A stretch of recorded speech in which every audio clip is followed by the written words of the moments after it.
insomnio y no hace más que pensar en el fin del mundo, dice que ha tomado precauciones para la catástrofe, va a clases de autodefensa y ha llenado la despensa de agua y comida enlatada. Pertenece a un grupo que se toma estas predicciones en serio, ¿sí? O sea, hay un componente cultural, si ustedes se dan cuenta. Los miembros de este grupo son sus únicas relaciones sociales de importancia. Fuera del grupo se relaciona muy poco, aparte de con sus parientes de primer grado, con papá, mamá o hermanos, ¿no? La paciente no duda en relatar su interés por otros temas poco usuales, ¿no? Como los círculos en las cosechas, los ovnis, la creencia de que los extraterrestres probablemente han visitado la Tierra. Tiene muchas creencias extrañas y le fascina la fantasía y la ciencia ficción desde niño. Es decir, ya hay un componente temperamental ahí. Recuerden, ¿no? Que tanto el trastorno esquizoide de la personalidad como el esquizotípico de la personalidad están más asociados al espectro de la esquizofrenia. Recuerden que hicimos ese modelo de los factores de Siever y Davis, ¿no es cierto? Eh, es socialmente extraña y tiene muy pocas relaciones desde la adolescencia. Dice que nunca ha estado casada y que nunca ha tenido relaciones románticas serias. Se viste de forma rara, con un alfiler que dice el fin está cerca. No tiene alucinaciones auditivas, no tiene ideas francamente delirantes, se conduce de forma organizada y nunca ha tenido episodios de manía, hipomanía ni de depresión. Entonces, ¿qué es lo que más nos llama la atención en el caso clínico, chicos? A ver, la excentricidad tanto del pensamiento, así como también de la conducta, ¿no es cierto? Y también ¿cómo está el afecto de la paciente? Es un afecto probablemente restringido, así eso va, ¿no es cierto? Si nosotros tratamos de recordar. Entonces, esto es lo clásico que se presenta en un paciente con un trastorno esquizotípico de la personalidad, que está más cercano a la esquizofrenia. ¿Correcto? Recuerden cuando hicimos la disquisición entre los niveles de organización de la personalidad de Otto Kemberg, ¿no? Un nivel neurótico, un nivel psicótico y un nivel límite. Y en el nivel psicótico se aproximaba más el esquizoide, el paranoide y el esquizotípico, ¿ya? Recuerden, entonces, esto es un caso clínico bien marcado de un paciente con un trastorno de personalidad esquizotípico, que no llega a tener las alucinaciones francas de una esquizofrenia, ni tampoco las ideas delirantes propias de una esquizofrenia, ni tampoco la conducta desorganizada. Dense cuenta, ¿no? Como piensa que va a llegar el fin del mundo, ¿qué ha hecho? Ha llenado la despensa de agua y comida enlatada. ¿Un esquizofrénico hará eso? No, pues porque el pensamiento está totalmente desorganizado, ¿sí? Entonces, estamos frente a un trastorno de personalidad esquizotípica. Entonces, ¿cómo se va a describir a sí mismo un paciente con trastorno de personalidad esquizotípica en la autoafirmación? Me gustaría tener amigos, pero es difícil porque la gente cree que soy raro, ¿ya? ¿Y cuáles son las preguntas de prueba? ¿Tiendes a sentirte incómodo en presencia de otras personas? ¿Ocasionalmente tienes ideas que los demás no entienden del todo o que les parecen inusuales? Si yo les empiezo a hablar, por ejemplo, de las curas hipnóticas, o que probablemente eh, yo he inventado una serie de brebajes místicos para poder curar la ideación suicida inmediatamente, es poco probable, ¿no es cierto? Si empiezo a pensar eso, si no tengo un sustento científico, ¿sí? Y ¿cuáles son las pistas de conducta? La extrañeza, ¿no? El paciente se comporta extraño de muchas formas, tanto en la parte conductual, la vestimenta, en el pensamiento, puede tener ciertos maneirismos inusuales y describe ideas extrañas que parecen cuasi psicóticas. Y es justamente lo que se conoce, chicos, a nivel de la fase prodrómica de la esquizofrenia, lo que reconoce DSM-5 como el síndrome de síntomas psicóticos atenuados. ¿Ya? Esa es una patología probablemente que la utilizamos en la especialidad, pero está en una sección del DSM-5 que indica patologías que requieren más estudio, ¿sí? Correcto. ¿Y cuál es la memotecnia? La memotecnia va a ser mi peculiar, porque el paciente es peculiar, ¿no es cierto? M de pensamiento mágico, creencias extrañas. Y de experimenta percepciones inusuales. El paciente puede tener ilusiones, ¿no es cierto? Pero no va a llegar a tener alucinaciones francas, es decir, percepciones sin estímulo. Puede haber ideación paranoide, pero no llega a ser delirante. Puede sentir que alguien lo está persiguiendo, pero no va a llegar, chicos, a ir a una comisaría o a un juzgado y poner una denuncia, ¿sí? La conducta o la apariencia es excéntrica, de la E. El afecto es constreñido o inapropiado, ¿sí? Hay un pensamiento y un habla inusual, no logra tener amistades cercanas, hay ideas, pueden haber ideas de referencia, pero que no llegan a ser delirantes. Hay ansiedad ante situaciones sociales, la paciente está ansiosa y está alterando su funcionamiento, no puede dormir bien. Y hay que realizar, chicos, siempre el descarte de un trastorno del espectro psicótico, así como también de un cuadro del espectro autista. Recuerden que ambos, tanto la esquizofrenia como el autismo, son cuadros del neurodesarrollo. En cambio, en el espectro autista hay una alteración en el desarrollo de las habilidades de comunicación social, ¿correcto? Recuerden eso. Aunque el paciente puede tener un coeficiente intelectual muy elevado y puede realizar muchas cosas, el paciente con autismo tiene dificultades para relacionarse socialmente con las personas y va a tener pues síntomas neurológicos menores. Si ustedes ven en el autismo hay el característico aleteo de manos, el chupeteo de la mano, los movimientos estereotipados, ¿sí? Recuerden eso. Ahora vamos a pasar, chicos, a el clúster donde hablamos de pacientes específicamente que son dramáticos, ¿no es cierto?, emocionales, impulsivos, teatrales, ¿correcto? Y vamos a comenzar con este ejemplo clínico. Acude por emergencia una paciente de 26 años luego de haber ingerido 20 comprimidos de su antidepresivo. Dice que tomó las pastillas de repente después de haberse peleado y de haber roto con su novio por última vez. Ella llamó al novio inmediatamente después de tomarse las pastillas y él acompañó a emergencia.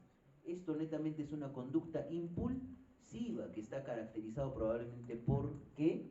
Porque está viendo ahí hay un trastorno adaptativo o no hay un trastorno adaptativo.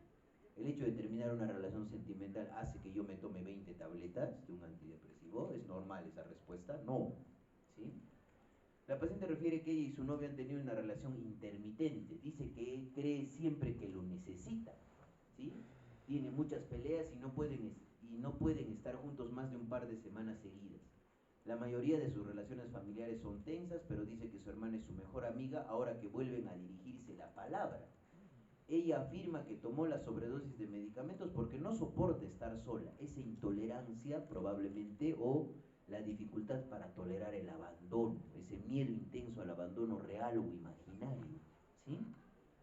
Además, añade que ve a muchos otros chicos y adopta conductas sexuales de riesgo cuando tiene problemas con el novio. Bebe alcohol en exceso solo cuando estoy realmente furiosa, muchas veces a lo largo del mes. Entonces, acá estamos identificando más que todo qué patrón de conducta. Un patrón de conducta impulsivo. ¿Hay impulsividad sexual?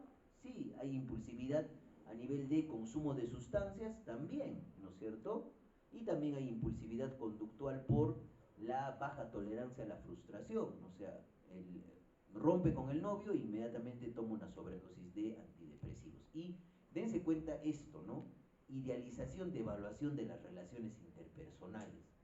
Primeramente dice que su hermana es su mejor amiga, luego después de ¿qué? De no haberse dirigido la palabra. Y eso es lo que sucede en una paciente con este tipo de diagnóstico, ¿correcto? Idealiza y devalúa a una persona en función de una sola conducta. O sea, para este tipo de pacientes una persona puede ser su salvador, su redentor, y al mismo tiempo cuando la abandona o la decepciona, se transforma en el peor demonio del mundo, ¿correcto? Y eso es característico en los trastornos de personalidad. En este clúster, ese pensamiento dicotómico, el pensamiento de todo o nada, o es blanco o es negro. O sea, no hay un matiz de grises en el medio, cuando en realidad hay matices de grises, ¿no es cierto? ¿Listo? Y la paciente refiere que ha tenido problemas de cólera y que siempre ha estado a punto del suicidio desde la adolescencia. Ha estado en tratamiento muchas veces con muchos terapeutas distintos porque no encuentran a ninguno que le entienda. Al principio parecen captarme, comprender lo que estoy pasando, pero después se desmarcan llegando a cierto punto. Ahí también estamos viendo que idealiza y devalúa incluso hasta el personal que la atiende, ¿sí? Dense cuenta de eso. Y finalmente, Durante la entrevista se muestra muy emotiva, con afectividad lábil que va de la ira intensa al llanto. La sensación que tiene el entrevistador es que las reacciones son muy desproporcionadas para los temas tratados. El repaso de su historial clínico muestra 5 visitas al servicio de emergencia por sobredosis, pensamientos suicidas en el último año. Las sobredosis siempre han sido de cantidades lo bastante pequeñas como para precisar únicamente vigilancia, sin ingresar a la unidad de cuidados intensivos. Entonces, muchas veces estas pacientes tienen conductas parasuicidas, ¿no? Pero piensan que es algo normal, ¿sí? Por eso siempre recuerden, ¿no?, que las ideas sobrevaloradas que tiene un paciente con trastorno de personalidad son egosintónicas, ¿no es cierto? Entonces, esto es un claro caso de ¿qué diagnóstico? Ustedes ven en la práctica clínica.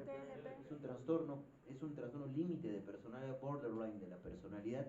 Para CIE-10 es un trastorno de inestabilidad emocional de la personalidad de tipo límite, ¿ya? De tipo límite.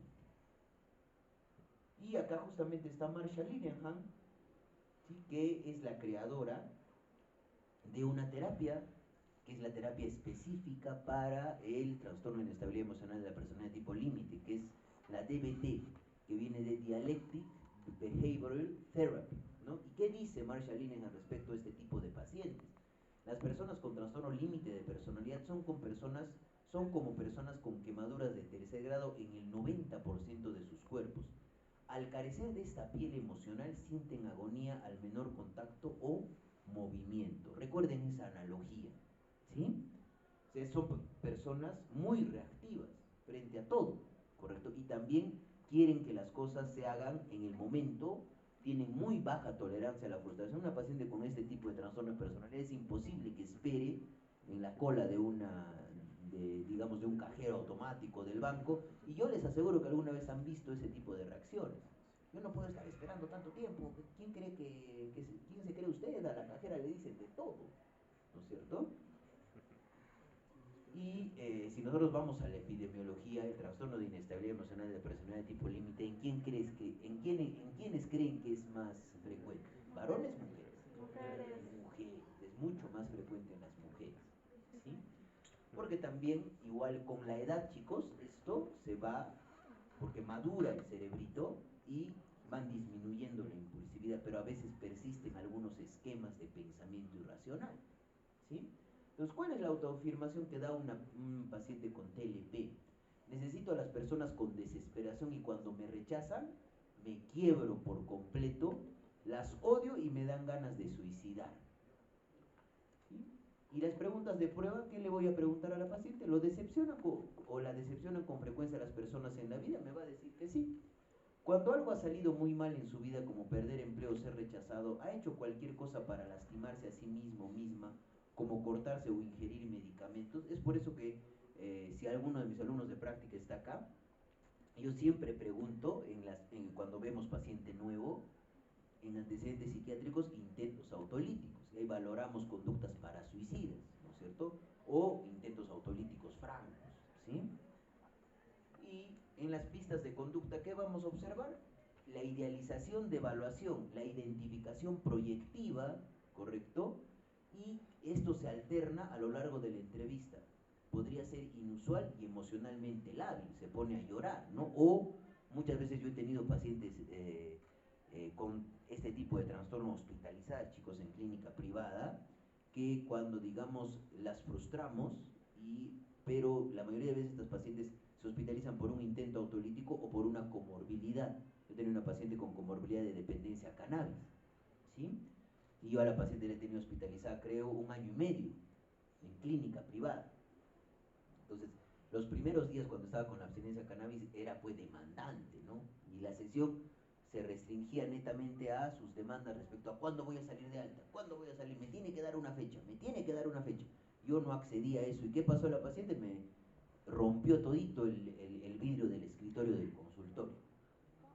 Entonces ahí tiene que intervenir la enfermera, colocar condicionales, porque y uno ya más o menos, cuando nosotros atendemos emergencias psiquiátricas, ve cuando un paciente se agita, ve cuando un paciente está con ira contenida o agresividad contenida, ¿sí?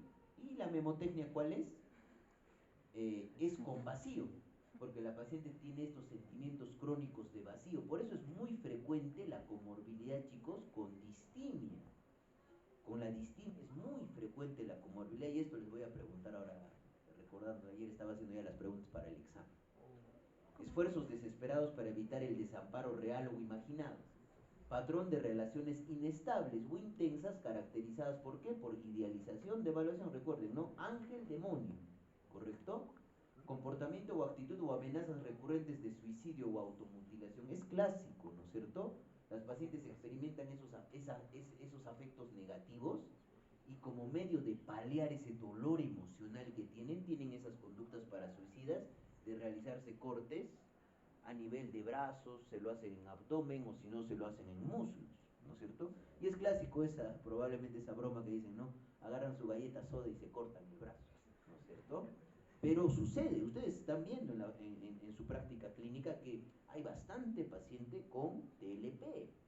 Y esto, chicos, hay libros enteros de TLP, yo tengo libros enteros de TLP. En los congresos de psiquiatría se habla de patologías de personalidad y exclusivamente de TLP, porque este trastorno se está volviendo más frecuente. Yo justamente le hacía alguna vez a alguno de mis docentes de psiquiatría, de mi residencia, que ya están muy pronto a jubilarse, les decía al doctor, ¿no? Doctor, ¿qué es lo que está pasando realmente, no?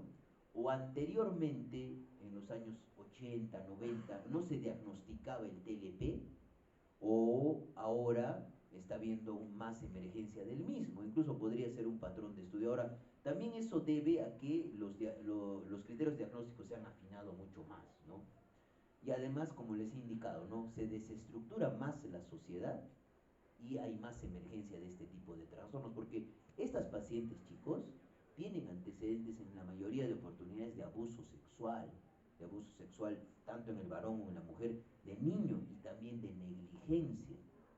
Y la relación con la madre es una relación conflictiva, muy conflictiva. La madre probablemente a la niña le dice, eres fea, no sirves para nada, estás gorda, mejor de repente no he debido tenerte, eres una carga para mí, y se va estructurando la personalidad frente a un temperamento, y probablemente la madre también tenga rasgos límites, ¿sí? Entonces dense cuenta cómo la parte cultural impacta en esto, ¿sí? Para los que tengan tiempo, de repente hay una película interesante de los años 90 que se llama Inocencia Interrumpida, con Winona Ryder y Angelina Jolie. A ver, traten de verla, estaba en Netflix, si no me equivoco. Esa película relata la vida de una paciente con TLP, ¿ya? Inestabilidad afectiva, las ideas paranoicas. Ahora, estas pacientes muchas veces, chicos, frente a eventos estresantes agudos pueden hacer trastornos psicóticos transitorios, ¿correcto? Y mal nosotros podemos pensar que tienen una esquizofrenia, ¿correcto? Cuando es algo agudo. Sí, y la impulsividad, ¿no es cierto? Que hemos visto en nuestra paciente, hay impulsividad en el área sexual, hay impulsividad en el área conductual, hay impulsividad en el área de consumo de sustancias, y también qué comorbilidad ya hemos dicho que es más frecuente en el área de conducta alimentaria en estas pacientes. Bulimia, anorexia. Bulimia nerviosa es mucho más frecuente, ¿sí? Y miren, dense cuenta, chicos, el solapamiento que existe entre lo que ya hemos estudiado, que es el trastorno bipolar, y el trastorno límite de personalidad, ¿no? Ambos comparten la impulsividad, la agresividad, la labilidad emocional, la reactividad del estado de ánimo, el pensamiento suicida, ese ánimo, y es clásico en estas pacientes. Y alguna vez creo que, si no es con mis alumnos de psicopatología, con los alumnos de psiquiatría hemos identificado, ¿no? Es un estado de ánimo que varía entre ansiedad, ira, enojo, molestia, y eso lo denominamos ánimo disfórico, ¿correcto? Porque también vamos a ver en las patologías más frecuentes en las mujeres, es el trastorno disfórico premenstrual. Y es muy característico ese estado de ánimo. Las chicas que están acá no me van a dejar mentir. Previo a que venga el ciclo menstrual, hay una sensación incómoda en la mujer. En algunas sí, en algunas no, y es porque se llama síndrome premenstrual, ¿no es cierto? Se tornan más lábiles, hay mayor apetencia por chocolates o contenido calórico, ¿no es cierto? Y no me van a dejar mentir que pasa eso. Pero en una paciente con TLP todos los días tiene esa sensación, ¿sí? Eso es diferente, ¿sí? Dense cuenta. Y en el borderline, por ejemplo, ¿qué se agrega, no? Las autolesiones, los sentimientos profundos de abandono, los sentimientos de vacío crónico, las alteraciones en la identidad. Y es muy frecuente, chicos, que este tipo de pacientes cambien su orientación sexual constantemente, ¿no es cierto?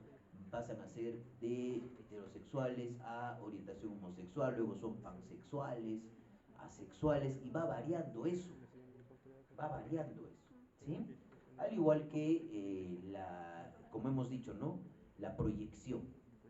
Es algo muy importante que tengan en cuenta, ¿no? Por eso es muy frecuente. Yo alguna vez tengo pacientes que tienen diagnóstico tanto de trastorno afectivo bipolar tipo 2, donde predomina más que todo, si ustedes recuerdan, la depresión con episodios hipomaníacos, y tienen de trasfondo un trastorno límite de personalidad, ¿correcto?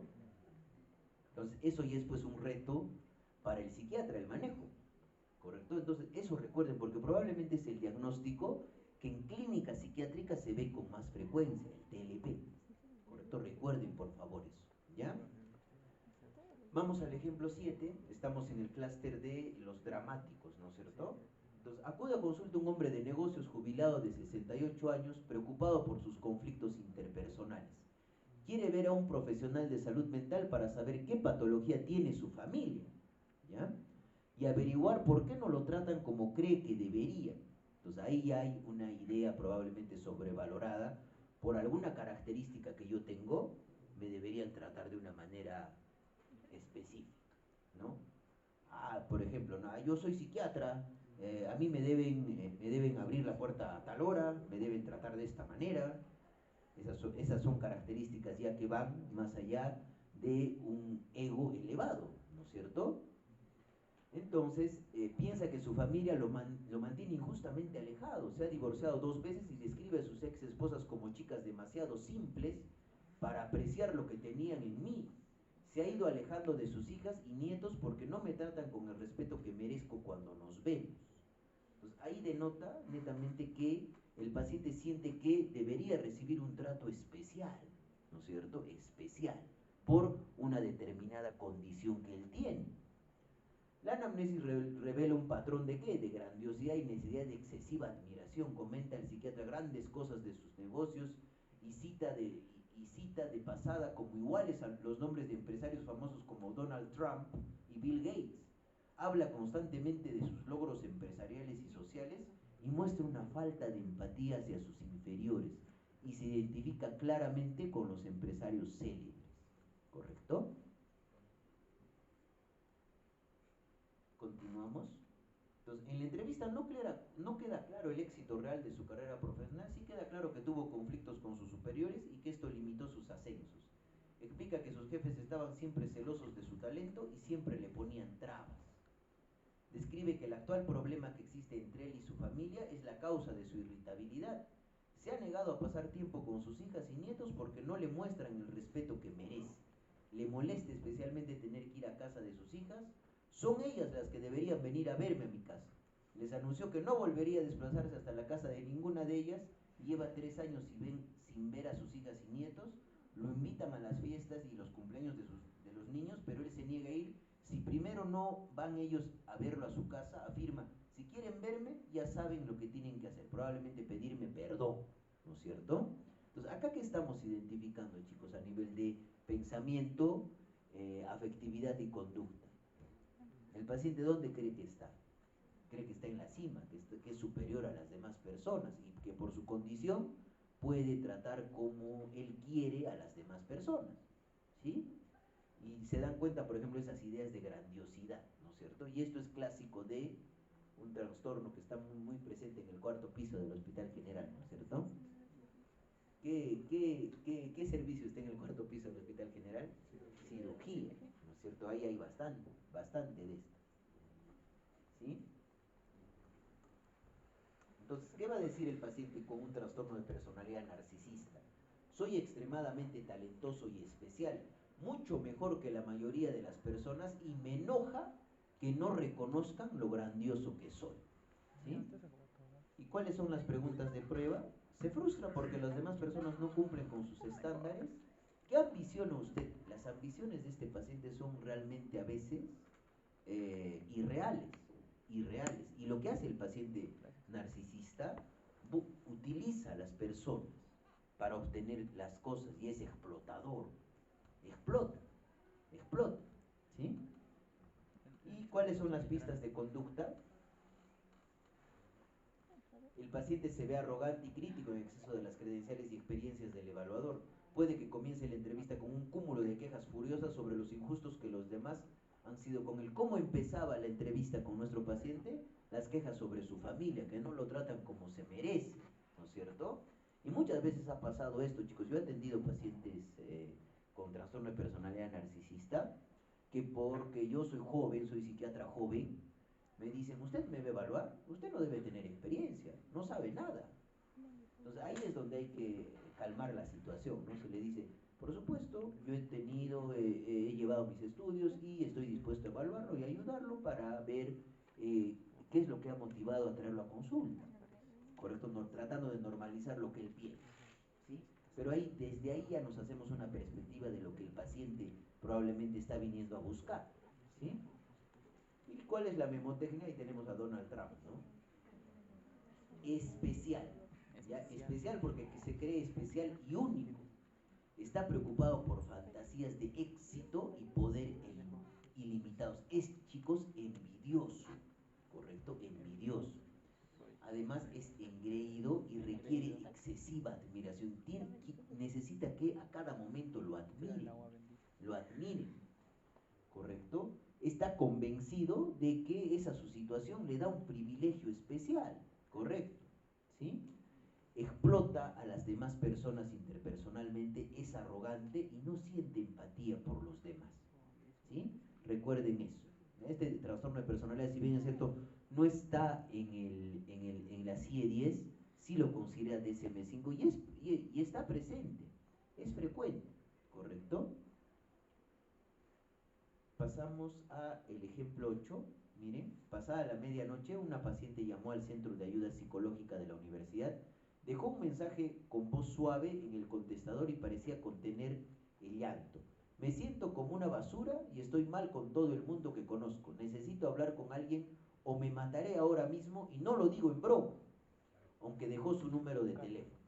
Al terapeuta de guardia le fue imposible localizarla. Según su compañera de habitación, la paciente había salido a dar una vuelta. Tras una segunda llamada a la mañana siguiente, aceptó acudir para una evaluación. Entonces, más que todo parece una conducta más teatral, ¿no es cierto? Al inicio. Llega 30 minutos tarde, mascando chicle, ligera de ropa, con un extravagante conjunto negro. Con su entrevistador se detuvo de inmediato al verla. Ella solo dijo, simboliza cómo me siento en este momento, ¿le gusta? Entonces ahí hay tendencia a la seducción, ¿no es cierto? Llevaba un turbante en la cabeza y adornaba sus dedos, orejas y cuello con gemas negras. Todo el conjunto parecía escogido para causar estupor, ¿sí? El primer objetivo era evaluar el potencial riesgo suicida, pero ella se negó de que hubiera hablado en serio. Si lo hubiese dicho en serio, comentó con actitud teatral, no estaría aquí ahora, ¿no? Es una buena forma de llamar la atención. No me gusta sentirme ignorada. Siempre funciona con mis padres. Se quedaría sorprendido de lo que se puede conseguir si uno se lo propone de verdad. En ese momento hizo una gran pompa con el chicle y luego lo succionó el aire de dentro, todo ello sin perder el contacto visual con el entrevistador. Acá netamente estamos viendo una paciente que busca ser el centro de la atención, tiene conductas seductoras, hay mucha confianza, ¿no es cierto?, hacia el entrevistador, y pareciera como si estuviera seduciendo al terapeuta, ¿no es cierto?, desde ese punto de vista. ¿Y qué podríamos, digamos, opinar respecto a su vestimenta, al aspecto y actitud? ¿Qué podríamos opinar? Es probablemente extravagante, pero no es esa extravagancia propia del clúster A. Es una extravagancia que busca seducir, ¿se dan cuenta? Y justamente continuamos. La paciente refiere problemas en muchas áreas de su vida. En primer lugar, no le va muy bien en los estudios y teme que le expulsen si sus notas no mejoran porque está en periodo de prueba académica debido a sus malos resultados. Cuando se le pregunta acerca de su asistencia, admite que rara vez acude a las clases porque la mayoría se imparten por la mañana y sus actividades sociales empiezan después de medianoche. No obstante, muchos chicos de la clase se han ofrecido voluntariamente a pasarme sus apuntes, explica. En segundo lugar, ha tenido problemas con sus compañeras de piso desde que empezó el semestre. Se quejan de que les coge prestadas cosas sin permiso, llega muy tarde por las noches y con frecuencia la visitan chicos que suelen llegar bastante embriagados y a menudo pasan la noche en su habitación. Por último, su novio, a quien ella considera como alguien extremadamente celoso sin ninguna razón, ha decidido romper con ella debido a sus constantes flirteos, ¿no? Es decir, sus coqueteos con otras personas. Aunque ella jura que siempre le ha sido fiel en el mes que hace que salen juntos, ¿no es cierto? Entonces, característicamente, ¿qué trastorno de personalidad creen que tenga la paciente? Es un trastorno histriónico de personalidad, muy bien. Afirma que se siente desbordada por ser el hecho de que la persona que más me importa en el mundo me dé la espalda de repente, y eso señala es lo que le ha motivado a llamar al centro.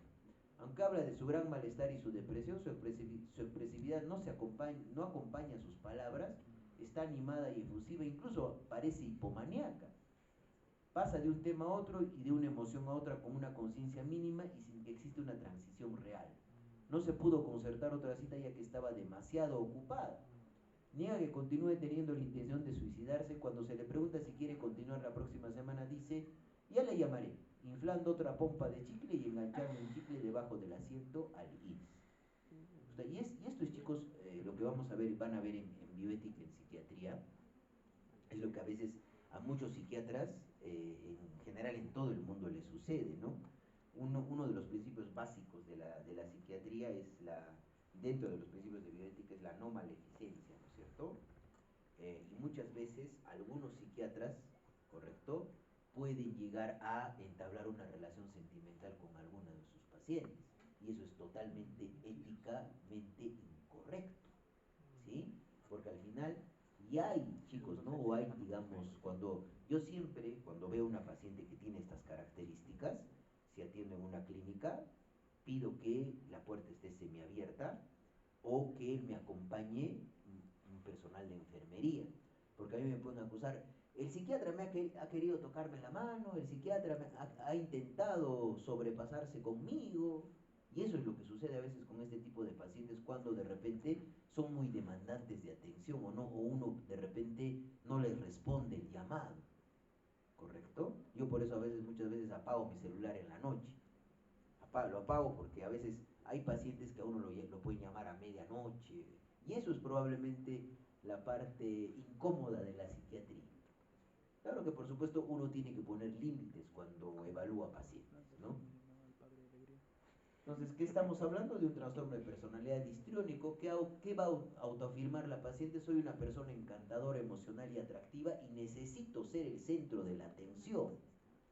Y cuando no lo soy me frustro y puedo responder de una manera probablemente con eso, ¿no? Lo que ha hecho, intentar suicidarse. ¿Le gusta ser el centro de la atención? En las preguntas de prueba, cuando siente una emoción, ¿la expresa o la reserva para usted? La mayoría de veces la paciente es muy emotiva o expresiva. Y en las pistas de conducta, la paciente es extravagante, pero ya hemos visto qué tipo de extravagancia tiene. Y se viste de manera seductora, se revela rápida y dramáticamente al punto de ser incluso a veces inapropiado, incluso en el contexto de una evaluación psiquiátrica. ¿Y cuál es la memotecnia? ¿Sí? La memotecnia es admira, ¿ya? Acciones provocativas o sexualmente seductoras, idilios, ¿no? Considerados mucho más íntimos de lo que realmente son. La paciente piensa, por ejemplo, que puede tener muchas amistades o tiene mucha confianza con los médicos con los que se ha hecho tratar. Más atención para la paciente, se siente incómoda cuando no es el centro de atención, es fácilmente influenciable esta paciente, ¿ya? Y el estilo de su discurso es impresionista, carece de detalles, busca impresionar. Y el ánimo, en esta paciente, la labilidad es lo más frecuente que podemos identificar en el examen mental. y está vestida pues a la medida. La apariencia física se usa para llamar la atención y las emociones son pues exageradas, de ahí viene el término histrión, son teatrales. Entonces ha quedado bien claro que es un trastorno histriónico de la personalidad. ¿Sí? Y pasamos al ejemplo 9 para terminar el clúster C. ¿Sí? Justo estamos con el tiempo. F es un hombre de 45 años de edad que asistió a consulta con el médico general para obtener una incapacidad laboral en la que se comentara de su migraña y de su dificultad para laborar los 3 días anteriores. Durante su primera entrevista, F apareció como un hombre agradable y seductor. A los 15 días, el jefe inmediato de F llamó al médico de la empresa y le describió que F le había dicho que tenía incapacidad de 10 días. Acá el paciente ya está mintiendo, ¿no es cierto? Le comentó que había tenido muchos inconvenientes con F por su actitud conflictiva y en ocasiones agresiva, su gran dificultad para atender las normas de la empresa y su irresponsabilidad con las labores asignadas. Anotó también que 4 días atrás desapareció un computador portátil en la oficina y algunas personas pensaron que podía haber sido F. Por esos motivos el jefe lo llamó al anterior sitio de trabajo del paciente y ahí le comentaron que tuvo muchas dificultades y que un día se perdió un dinero por lo cual lo despidieron. Asimismo, el jefe comentó que tuvo la oportunidad de entrevistarse con un familiar quien lo describió como un hombre problemático desde la infancia, que fue expulsado en 2 ocasiones del colegio por indisciplina y agresión. Por último, al parecer fue demandado por abandono y maltrato. Entonces, en este tipo de... Acá lo que nos faltaría, chicos, de repente en este caso clínico, es ahondar un poquito más en la adolescencia del paciente, porque si ustedes recuerdan, ayer les he recalcado esto, ¿no es cierto? Para poder hacer el diagnóstico de un trastorno antisocial de la personalidad, ya deben existir conductas disociales antes de los 15 años. Recuerden, por favor, eso, ¿sí? Entonces, claramente acá hay un patrón muy diferente al narcisista, ¿no es cierto? Acá el paciente busca que lo admiren, que a cada momento lo reconozcan por algo que él tiene. No, él miente, no tiene remordimientos, ¿correcto? Miente con facilidad, no cumple las normas y las reglas, ¿no es cierto? Para él no hay norma y regla, ¿no? Él las incumple. Y la única manera probablemente de ponerle un pare en la sociedad de este tipo de pacientes son, uno, ¿no? Muchas veces estos pacientes acuden a psiquiatría por la comorbilidad con el consumo de sustancias, y 2, por mandato judicial, o 3, terminan en un establecimiento penitenciario. Y ahí justamente algunos de sus compañeros el día de ayer me preguntaban, ¿no? ¿Qué diferencia hay entre lo que es la psicopatía y la sociopatía? ¿No es cierto? Psicopatía y sociopatía es un término clásico de la escuela psicodinámica, ¿no? Y justamente Hare es un autor, un psiquiatra psicodinámico, escribe en el año 1968 La máscara de la insanidad, The Mask of Insanity, ¿correcto? Porque hay chicos, probablemente el psicópata nace, es decir, tiene el componente más temperamental, ¿correcto? Y el sociópata se hace. Esa es la gran, es decir, el sociópata, si bien es cierto, puede tener características temperamentales, disociales, pero el entorno lo vuelve más disocial. Pero nosotros podemos ver, por ejemplo, los sociópatas, clásicamente, los sociópatas son pues los disociales con terno y corbata, ¿correcto? Políticos, hay dirigentes militares, hay presidentes de países. Recordemos, por ejemplo, a Saddam Hussein. ¿Quién no recuerda? ¿Sabe quién fue Saddam Hussein, no es cierto? El presidente de Irak, que en el año 2002 creo hubo la guerra con Estados Unidos y donde derrocan su estatua. O lo que pasa ahorita con Maduro, ¿no es cierto? Y los grandes dictadores, por ejemplo, son sociópatas porque no tienen... Recordemos nomás a Alberto Fujimori. ¿Él tiene algún remordimiento por todas las cosas que ha hecho? No. O recordemos a Vladimiro Montesinos, que es... y son personas, chicos, muchas veces muy inteligentes, que estafan de una manera sistemática un montón de personas. y van cambiando de identidad probablemente de ciudad en ciudad. Si alguno de ustedes ha tenido la oportunidad de ver, por ejemplo, la serie de Dahmer, Dahmer pues es el asesino de Milwaukee, Jeffrey Dahmer es un psicópata. Frío afectivamente, no tiene ningún tipo de remordimiento respecto a lo que ha hecho, ¿correcto? Entonces, eso es lo que sucede en un trastorno antisocial de la personalidad. ¿Cuál es la autoafirmación? Me gusta aprovecharme de los demás y nunca me siento mal al respecto, pero él, chicos, no se aprovecha con el objetivo de obtener o no explota interpersonalmente a las personas con el objetivo de obtener un ascenso, sino él busca hacer daño. Acá hay más violencia, ¿correcto? Él, por ejemplo, puede robar y asesinar por un celular. Y si le dicen, ¿por qué has robado? No, pues, si estaba ahí mostrándome el celular en la compra. Por eso le he robado. ¿Por qué no es, por qué no es más cuidadosa la señorita? ¿Correcto? Se dan cuenta de eso. Y es muy frecuente, chicos, como les digo, que estos pacientes, ustedes han visto en clínica, ¿no es cierto?, disociales, ¿o no? ¿Sí? Entonces, admira una buena estafa cuando lo presencia. ¿Alguna vez ha hecho algo que lo haya podido meter en problemas con la ley? Y yo siempre, por ejemplo, cuando hago los antecedentes psiquiátricos, pregunto sobre conductas disociales, pregunto sobre denuncias hacia él, conducción temeraria. El paciente puede muchas veces, por ejemplo, no le importa, de repente el paciente tiene VIH, por ejemplo, ¿no? Y en Estados Unidos sucede mucho esto, ¿no? El consumo de heroína es bastante frecuente y para consumir heroína se utiliza jeringuillas y se comparte con las jeringuillas. El paciente tiene VIH y comparte la jeringuilla con los demás y no le interesa, ¿correcto? O a veces, digamos, tiene relaciones sexuales sin protección, sabiendo probablemente que tiene el VIH y podría contagiar a la pareja y no tiene ningún remordimiento, ¿sí? Entonces, ¿alguna vez ha hecho algo que lo haya podido meter en problemas con la ley?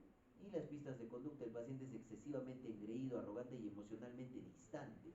Habla de sí mismo como inocente y víctima de circunstancias violentas o criminales. O sea, él no es el problema, ¿no?, sino es que la sociedad lo está acusando por algo que él no ha hecho, ¿sí?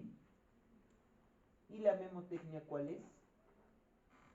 Acá tenemos, esto es lo clásico, ¿no?, disocial en Los Simpsons. ¿Cuál es la memotecnia? Corrupto, ¿ya? Conformidad con romper las reglas, ignora obligaciones, hay una desatención imprudente por la seguridad de sí mismo y otros, ausencia de remordimientos, y lo que yo les decía, bien astuto, es decir, es bien inteligente, tramposo, mentiroso, estafador, y hay un planeamiento insuficiente. A veces también este paciente es impulsivo, ¿correcto? Y eso es lo que sucede, ¿no? Tienen algún problema, digamos, de pandillas, ya está teniendo un trastorno de conducta disocial, empieza a aprender a manejar arma blanca, ¿correcto? Y puede acuchillar a una persona por robar un celular, ¿sí? Y es temperamental, ¿no? Puede tener exabruptos de ira. Entonces, hasta ahí, chicos, hemos hecho lo que viene a ser todo lo que es el clúster B de la personalidad. Nos falta el clúster C y lo que es tratamiento, que lo vamos a terminar en la siguiente clase. La clase, chicos, estaba diagramada para el día de hoy hacer, el día de ayer y hoy, para esta sección, hacer personalidad normal, que les he explicado muy bien el día de ayer, y trastornos de personalidad 1. Mañana, la siguiente semana terminamos con trastorno de personalidad tipo 2 y hacemos bioética en psiquiatría. El objetivo es que si nosotros lo hacemos muy rápido, no me van a llegar a entender las cosas, va a ser una mezcolanza de cosas. Sin embargo, ustedes ya se han dado cuenta que queda fijado cada concepto específico de cada trastorno de personalidad, y cuando se les presente el caso clínico, se les va a hacer muy fácil poder hacer el diagnóstico. Y ahora vamos a aprovechar, de repente, si es que nos alcanza el tiempo, la siguiente semana, específicamente para las secciones que yo tengo asignadas, que son estas, de repente hacemos un repaso de las cosas que no han llegado a quedar bien entendidas, para que estén preparados para el examen, ¿sí? Les agradezco mucho por su tiempo.